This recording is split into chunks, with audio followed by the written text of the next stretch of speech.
오늘 성경 말씀은 마태복음 21장 18절에서 22절입니다. 우리는 어떤 것에 대한 결과에 대해 많은 관심을 갖습니다. 고등학생은 좋은 대학에 들어가는 데 관심이 있고 운동선수는 금메달을 따는 데 관심이 있습니다. 우리들 중에는 다음 월드컵에서 우리나라가 얼만큼 올라가느냐에 관심을 가지는 사람도 있을 것입니다. 이렇게 대부분의 사람들은 어떤 일에 대한 결과, 열매에 대해 관심을 가지고 있습니다. 또한 우리는 어떤 일을 하면 대단치는 못하더라도 열매를 맺으려 합니다. 다시 말해 일을 하면 끝을 보려 합니다. 그런 이유에서 어떤 일을 시작해서 도중에 포기하려 하면 칼을 뽑았으면 무라도 잘라야 하지 않느냐라고 말하기도 합니다. 제가 전에 도장에서 아이들을 가르쳤을 때 운동에 흥미가 없는 아이는 6개월을 넘기기가 힘듭니다. 그래서 빨간띠가 되면 그만두려 합니다. 이럴 때 저는 아이들에게 조금만 더 해서 품띠를 딸 때까지는 해보라고 말합니다. 왜냐하면 품띠를 따고 쉬면 나중에 다시 시작해도 품띠에서 시작하지만 그 전에 그만두면 처음 흰띠부터 다시 시작하기 때문입니다. 그래서 아이에게 기왕 시작한 것 품띠까지는 따자고 권합니다. 그런데 대부분의 아이들은 품띠를 따면 마음이 바뀌어 계속 운동을 하려 합니다. 품띠가 됐으니 이제는 검은띠까지 욕심을 냅니다. 왜냐하면 이들이 품띠라는 열매를 맺는 성취감을 느꼈기 때문이라 생각합니다. 그리고 또다시 더 높은 것에 도전하고픈 마음이 생긴 것이라 봅니다. 이렇게 열매는 일의 결과만이 아니라 성취감이나 새로운 도전을 주기도 합니다. 오늘 본문도 열매에 대해 말하고 있습니다. 더 정확히 말하면 열매의 중요성을 말하고 있습니다. 이 시간 마지막 한 주 예수님께서 예루살렘에 입성하신 이후에 벌어진 일들 중에 하나입니다. 그런데 마태복음은 이 사건이 마치 하루에 이루어진 일처럼 기록하고 있습니다. 반면에 평행 본문인 마가복음 11장 20절에서는 저희가 아침에 자라갈 때에 무화과 나무가 뿌리로부터 마른 것을 보고 라고 말하고 있습니다. 마가복음에서는 월요일에 무화과 나무를 마르게 했고 다음날 아침에 제자들이 무화과 나무가 말라있는 것을 발견한 것으로 기록되어 있습니다. 즉 마가복음에는 이 사건이 하루에 이루어진 것이 아니라 이틀에 걸쳐 발생한 사건으로 말하고 있습니다. 그래서 혹자는 이러한 차이로 인해 이 사건을 지어낸 일이라고 주장하기도 합니다. 이들은 실제로 일어난 사건이었다면 똑같이 기록되어 있어야 하지 않냐라고 말합니다.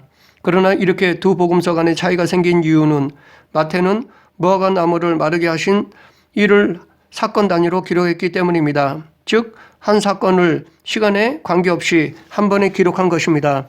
예를 들어 올림픽 경기 중에는 하루에 경기를 다 치루어 메달이 결정되는 종목이 있고 하루하루 경기를 치루어 며칠 만에 메달이 결정되는 종목이 있습니다. 그 중에 며칠 동안 예선을 걸쳐 결승전까지 올라 메달을 딴 사람이 누구에게 말할 때는 대부분 예선부터 결승까지 한 번에 연결해서 말합니다. 마태는 이렇게 이틀에 걸쳐 벌어진 사건을 사건 단위로 묶어 한 번에 이루어진 것처럼 말했던 것입니다. 반면에 마가는 이 사건을 시간의 흐름에 따라 기록한 것입니다. 즉 사실대로 이틀에 걸쳐 기록했던 것입니다. 그러므로 이 두 기록은 전혀 모순이 아닙니다. 사실을 어떤 관점에서 다루었느냐에 따라 달리 기록한 것일 뿐입니다. 이 시간 예수님께서 이 땅에 오셔서 보여주신 무화과 나무를 마르게 하신 사건을 통해 지금 우리들에게 필요한 교훈을 알아보겠습니다. 18, 19절 이른 아침에 성으로 들어오실 때에 시장하신지라 길가에서 한 무화과 나무를 보시고 그리로 가사 잎사귀 밖에 아무것도 찾지 못하시고 나무에게 이르시되 이제부터 영원토록 내가 열매를 맺지 못하리라 하시니 무화과 나무가 곧 마른지라. 예수님은 아침에 제자들과 성으로 들어오실 때 배가 고프셨습니다. 마침 이 위 무성한 무화과 나무가 있어서 열매를 얻고자 그리로 가셨습니다. 그런데 그 무화과 나무는 잎만 무성할 뿐 열매는 없었습니다. 그래서 예수님은 그 무화과 나무를 저주하셨습니다. 그러자 그 무화과 나무는 말라 죽었습니다. 그런데 같은 사건을 기록한 마가복음에서는 멀리서 잎사귀 있는 한 무화과 나무를 보시고 혹 그 나무에 무엇이 있을까 하여 가셨더니 가서 보신즉 잎사귀 외에 아무것도 없더라. 이는 무화과의 때가 아님이라 라고 말하고 있습니다. 여기서 분명히 마가는 열매를 얻을 때가 아니라 라고 말하고 있습니다. 이 지역에는 1년에 2번 6월과 9월에 무화과 나무 잎이 무성할 때에 열매를 딴다고 합니다. 그런데 예수님께서 이 무화과나무를 저주하신 때가 유월절을 앞둔 4월이었습니다. 무화과나무 열매를 따기에는 2달이나 이른 시기였습니다. 그렇기 때문에 여기서 예수님께서 열매를 얻지 못한 것은 너무나 당연한 것이었습니다. 먹을 만한 열매를 딸 때는 아니었습니다. 그럼에도 불구하고 예수님이 이 무화과나무에 이런 조치를 취하셨습니다. 이것은 상식적으로 맞지 않는 것이라 생각합니다. 아마도 옆에 있던 제자들은 예수님의 이러한 행동이 이해되지 않았을 것입니다.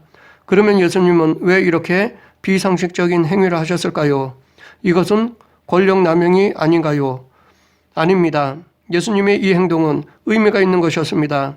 이것은 먹을 것이 없어서 화가 나서 하신 것이 아니라 당신의 뜻을 암시하는 것이었습니다.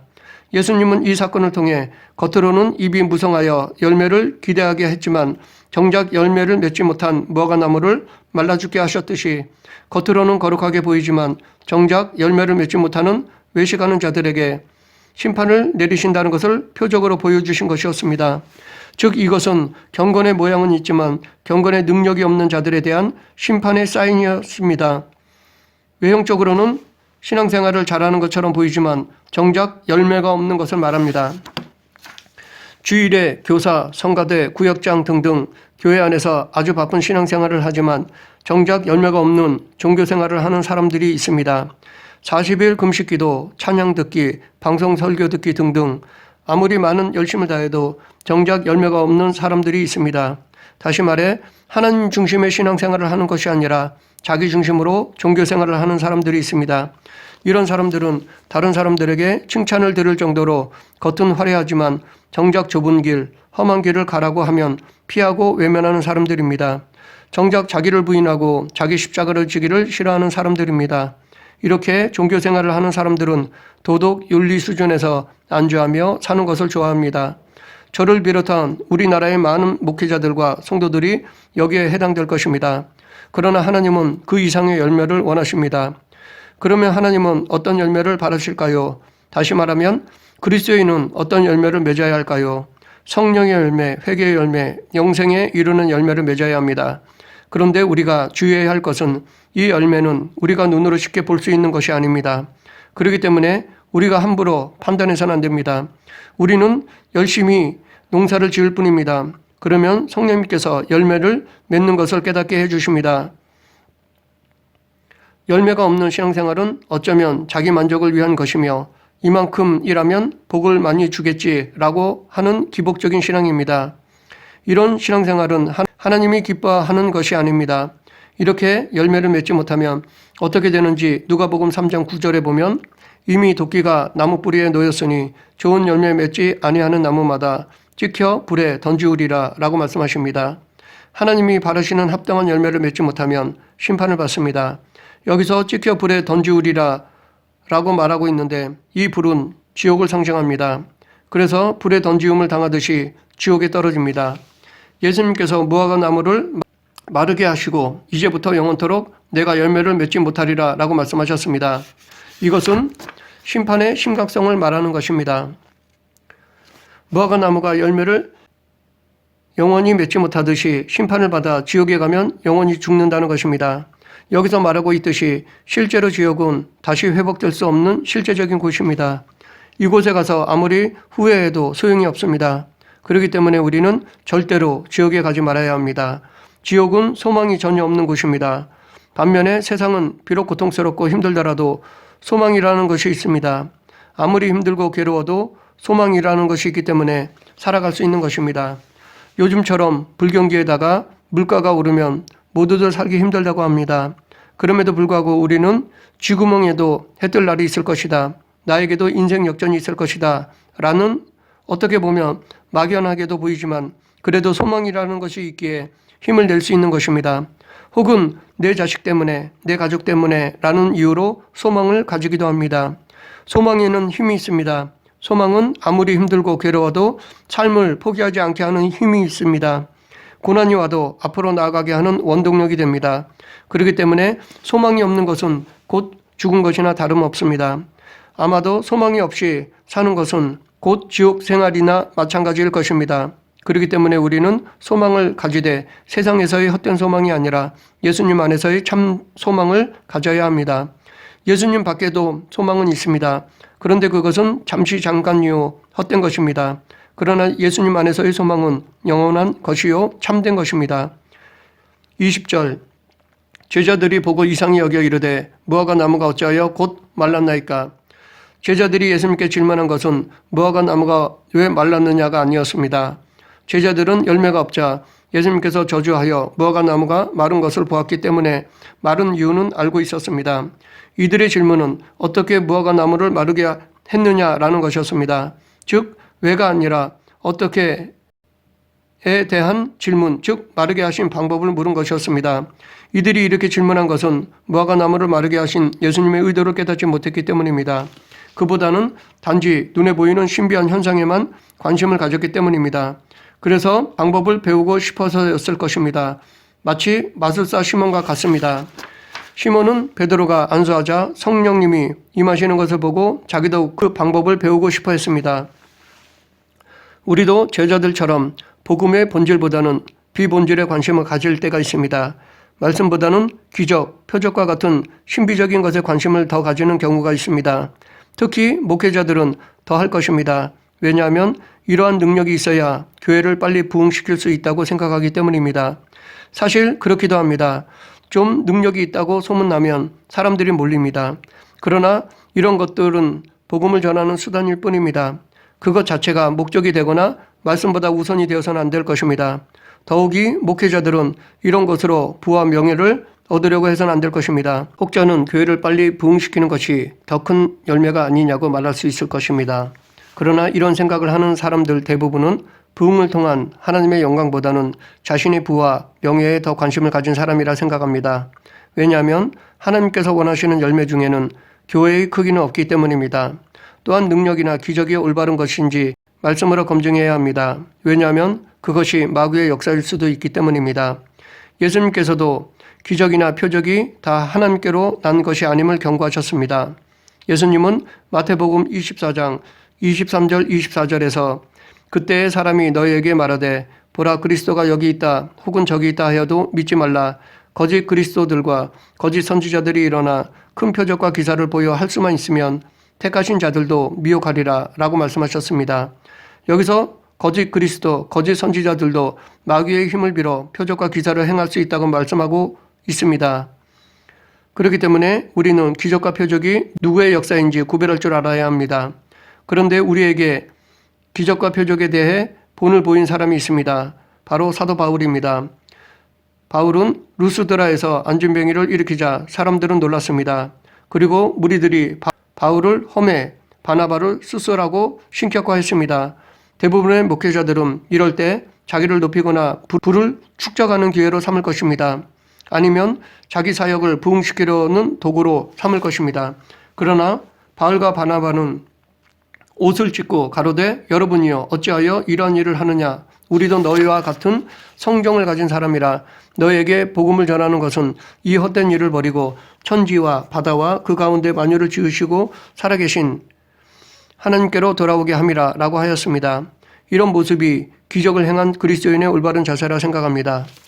제자들이 기적의 방법에 대해 묻자 예수님의 대답은 21절 22절 예수께서 대답하여 이르시되 내가 진실로 너희에게 이르노니 만일 너희가 믿음이 있고 의심하지 아니하면 이 무화과 나무에게 된 이런 일만 할 뿐 아니라 이 산더러 들려 바다에 던져지라 하여도 될 것이요 너희가 기도할 때에 무엇이든지 믿고 구하는 것은 다 받으리라 하시니라.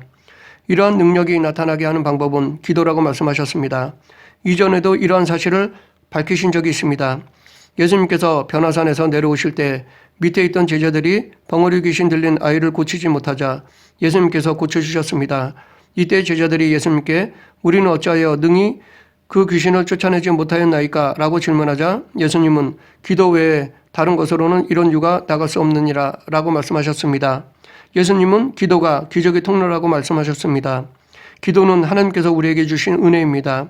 기도는 기적의 통로일 뿐 아니라 우리의 뜻을 하나님께 아뢰는 방법이기도 합니다. 그렇기 때문에 우리는 기도를 통해 하나님께 영광을 돌리고 회개하고 감사드리고 간구해야 합니다. 하나님은 우리가 기도하면 응답해 주신다고 약속하셨습니다. 마태복음 7장 7절에서 8절 구하라 그러면 너에게 주실 것이요 찾으라 그러면 찾을 것이요 문을 두드리라 그러면 너에게 열릴 것이니 구하는 이마다 얻을 것이요 찾는 이가 찾을 것이요 두드리는 이에게 열릴 것이니라. 요한복음 16장 24절 지금까지는 너희가 내 이름으로 아무것도 구하지 아니하였으나 구하라 그리하면 받으리니 너희 기쁨이 충만하리라. 이렇게 기도에 대한 응답을 우리에게 약속해 주셨습니다. 그런데 기도한다고 다 이루어지는 것이 아닙니다. 기도에는 갖춰야 할 조건이 있습니다. 먼저 기도 내용이 하나님의 뜻에 합당해야 합니다. 그리고 믿음이 있고 의심하지 아니하면입니다. 우리가 기도할 때 갖춰야 할 것은 의심하지 않는 믿음이 있어야 합니다. 의심하지 않는 믿음으로 기도해야 구하는 것을 받을 수 있습니다. 그러므로 믿음에 의심이 들어가면 안 됩니다. 의심이 들어가면 마음에서 믿음을 몰아냅니다. 그래서 의심이 커지면 커질수록 믿음은 작아집니다. 의심이 커지고 믿음이 작아지면 어떤 일이 닥쳤을 때 쉽게 넘어집니다. 마태복음 14장 22절부터 33절에서 베드로는 예수님이 물 위로 걸어오시는 것을 보고 자기도 물 위를 걸어오게 해달라고 간구했습니다. 그래서 예수님이 오라고 하시자 베드로는 곧 배에서 내려 물 위를 걸어 예수님께로 갔습니다. 그러다가 바람을 보고 무서워하자 물에 빠지기 시작했습니다. 이때 예수님께서 그의 손을 붙잡아 주셨습니다. 그리고 베드로에게 믿음이 적은 자여 왜 의심하였느냐라고 책망하셨습니다. 의심이 커짐으로 믿음이 작아진 베드로를 책망하셨습니다. 그러면 의심의 정체는 무엇입니까? 야고보서 1장 6절부터 8절에서 보면 오직 믿음으로 구하고 조금 더 의심하지 말라. 의심하는 자는 마치 바람에 밀려 요동하는 바다 물결 같으니 이런 사람은 무엇이든지 주께 얻기를 생각하지 말라. 두 마음을 품어 모든 일에 정함이 없는 자로다 라고 말하고 있습니다. 의심의 정체는 마음을 요동하는 물결처럼 만드는 것입니다. 즉 마음을 흔드는 것입니다. 그래서 온전히 믿음을 붙잡지 못하게 하는 것입니다. 야고보는 의심하는 자를 두 마음은 품은 자와 같다라고 말하고 있습니다. 이것은 두 주인을 섬기는 것입니다. 반신반의하는 것이기 때문에 온전한 신앙이라 할 수 없습니다. 그래서 예수님께서도 한 사람이 두 주인을 섬기지 못할 것이니 혹 이를 미워하며 저를 사랑하거나 혹 이를 중히 여기며 저를 경히 여김이라. 너희가 하나님과 재물을 겸하여 섬기지 못하느니라 라고 말씀하셨습니다. 재물 그 자체는 나쁜 것이 아닙니다. 재물은 세상에 살아가면서 필요한 것입니다. 그러나 재물을 사용함에 있어서 내게 이 재물이 의지의 대상이 되는지 아니면 살아가는 데 도구가 되는지를 생각해 보아야 합니다. 하나님을 의지하기보다 재물을 더 의지한다면 재물은 나를 다스리는 신이 됩니다. 반면에 재물을 하나님의 뜻에 합당하게 사용한다면 재물은 내게 도구가 됩니다. 그렇기 때문에 재물을 도구로 사용한다면 그 사람은 부자가 될 자격이 있다고 생각합니다. 그러나 재물을 의지한다면 차라리 가난하게 사는 것이 더 복될 것이라고 생각합니다. 왜냐하면 두 눈을 가지고 지옥에 가는 것보다 한 눈으로 천국에 가는 것이 좋기 때문입니다. 재물의 지배를 받는 사람이 부자가 되면 구원받기 힘듭니다. 예수님께 질문한 부자 청년은 많은 재물 때문에 근심하여 돌아갔습니다. 그러하기에 우리는 지금 상황에 자족해야 합니다. 혹자는 내게 돈이 많으면 더 많은 사람을 도울 것이라고 말할 것입니다. 그러나 실제로 남을 돕는 사람을 보면 재물이 많기 때문이라기보다는 사랑하기 때문에 돕는 것입니다. 그러므로 돈의 액수는 남을 돕는 데 그리 큰 영향을 끼치지는 못하는 것 같습니다. 비록 적은 돈일지라도 사랑하기 때문에 아끼지 않고 내놓는 것입니다. 말씀을 정리하겠습니다. 예수님께서 제자들과 이른 아침에 성으로 들어오실 때 배가 고프셨습니다. 마침 길가에 잎이 무성한 무화과나무가 있기에 열매를 얻고자 가까이 가셨습니다. 그러나 아무 열매도 얻지 못해서 그 나무를 저주하자 그 무화과나무는 말라 죽었습니다. 이 표적을 일으키신 의도는 겉만 화려한 종교생활을 하는 자들에 대한 경고하고자 함이었습니다. 경건의 모양은 있지만 경건의 능력이 없는 자에 대한 심판의 예언이었습니다. 그러므로 지금 우리도 이러한 심판을 받지 않으려면 반드시 열매를 맺어야 할 것입니다. 그것도 하나님 뜻에 합당한 열매를 맺어야 할 것입니다. 그러나 제자들은 이 표적의 의도를 깨닫지 못하였습니다. 예수님이 기적을 일으킨 방법에만 관심을 가졌습니다. 이러한 능력은 기도로 말미암은 것입니다. 하나님의 뜻에 합당한 것을 구하되 의심하지 않는 믿음에서 비롯된 것입니다. 이처럼 기도는 능력의 통로입니다. 그러므로 우리도 의심하지 않는 믿음으로 하나님의 뜻을 나타내야 할 것입니다. 하나님께 합당한 열매를 맺기 힘쓰고 의심하지 않는 믿음으로 하나님의 뜻을 이루는 저와 여러분이 되길 간절히 축원합니다. 기도하겠습니다. 사랑과 은혜가 풍성하신 하나님 아버지, 어리석은 부자 청년처럼 겉만 화려한 종교생활이 되지 않게 하여 주시옵소서. 경건의 능력이 나타나는 하나님의 합당한 열매를 맺는 그리스도인이 되게 하여 주시옵소서. 예수님 이름으로 기도드립니다. 아멘.